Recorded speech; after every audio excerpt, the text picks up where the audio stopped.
Diqqat, xalq tezkor xabar.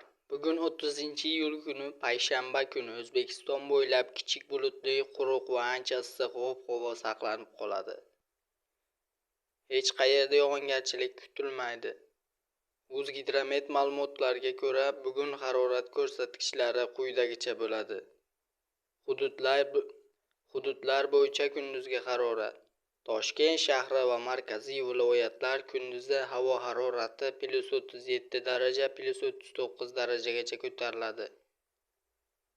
Qoraqalpog'iston, Xorazm, Buxoro va Navoiy kunduzgi jazirama +37 daraja +42 daraja atrofida bo'ladi. Qashqadaryo va Surxondaryo viloyatlarida eng yuqori harorat 42 darajadan 43 darajagacha yetishi kutilmoqda. Farg'ona vodiysi viloyatlari nisbatan yumshoqroq issiq, ya'ni +34-+39 daraja kuzatiladi. Shamol va chang. Sharqiy shamol tezligi 7-12 metr/sekundgacha yetadi. Cho'l hududlarda esa 13-18 metr/sekundgacha kuchayib, chang to'zonlar keltirib chiqarishi mumkin. Sizga yetkazmoqchi bo'lgan xabarimiz shulardan iborat edi. O'zingiz va o'zgalar hayotiga befarq bo'ling.